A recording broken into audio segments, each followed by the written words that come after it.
the power of real emunah. Many people come to rabbis thinking that the rabbi is a magician, forgetting how to apply the right thing, and they think that the rabbi is the one that's going to make something happen. And they make a mistake. They pray to the rabbis that died or are alive. You always have to pray to Hashem. But there is a concept that's very critical in Judaism that's called Emunat Chachamim.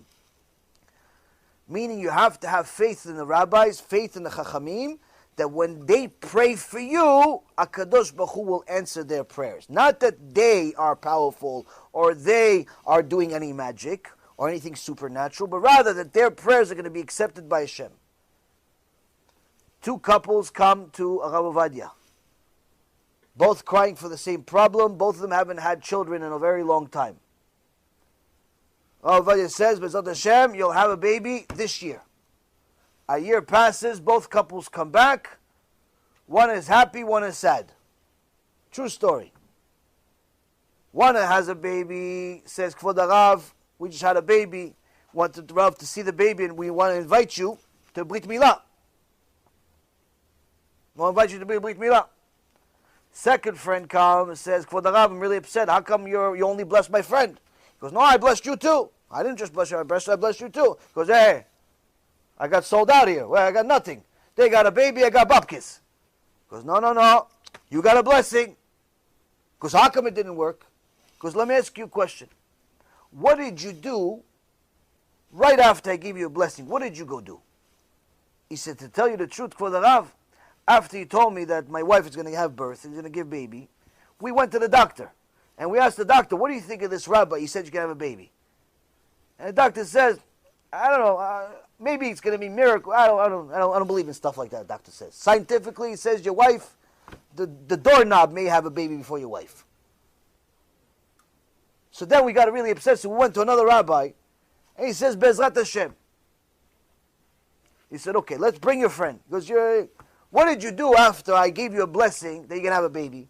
Oh, Kvod Harav was so happy, we went to the store, we started buying, we bought the carriage that day, we started looking at clothes, it's going to be a boy, be a girl, we didn't know, so we figured, we'll buy neutral colors, light blue.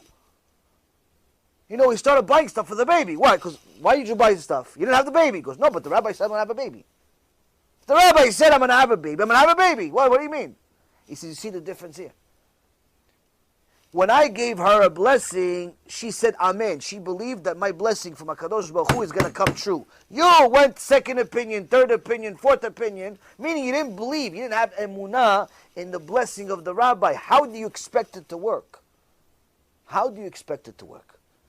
Now this, Rabotai, just to show you how extraordinary it is to have emunah in what a rabbi says, what a Talmid Chacham says, or even what a simpleton like myself says. Somebody came to me one time. 5 years they're married. 5 years they're married, no kids, nothing. Doctor says, the doorknob, maybe they're going to have twins before you. They come to me, I tell them, listen, B'ezrat Hashem, you do 1, 2, 3, B'ezrat Hashem, you can have a baby. As if I'm something special, 9 months later they have a baby. Now, what does that make me a big Talmid Chacham? Does that make me even a Shu of Rav Ovadia? No!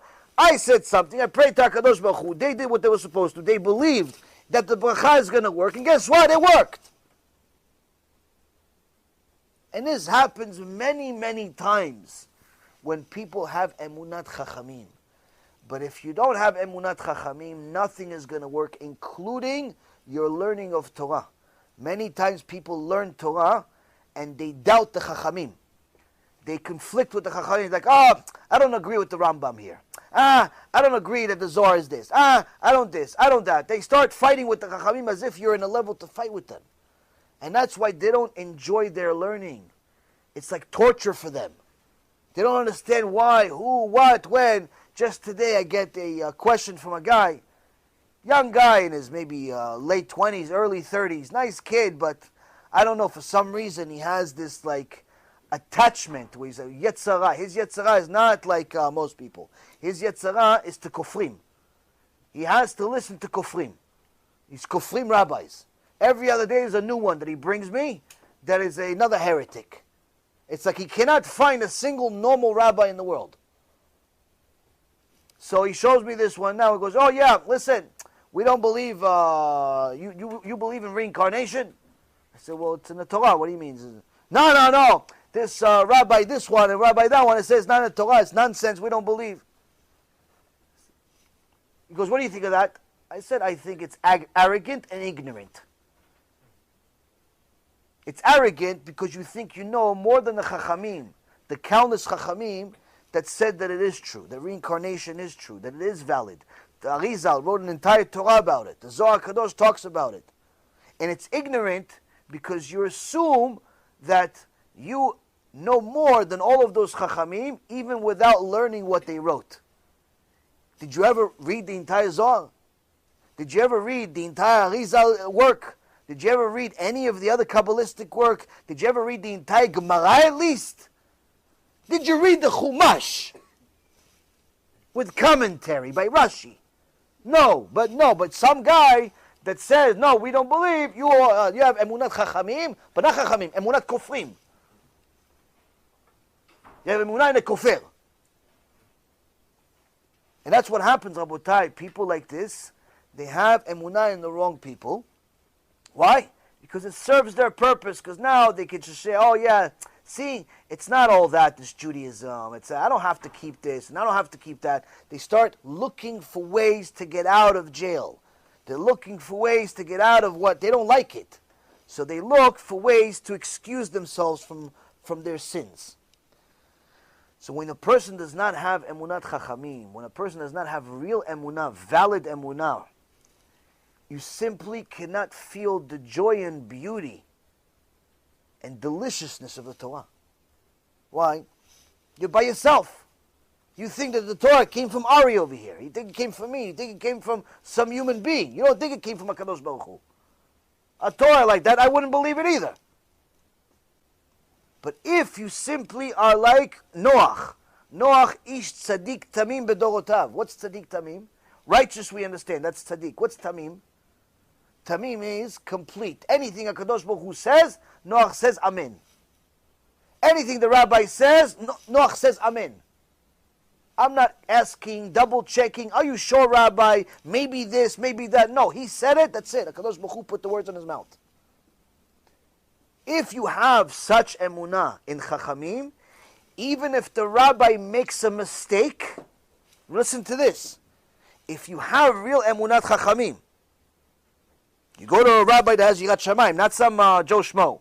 Go to a rabbi that has Yirat Shamayim. You have emunat Chachamim. You ask the rabbi for advice, and the rabbi makes a mistake.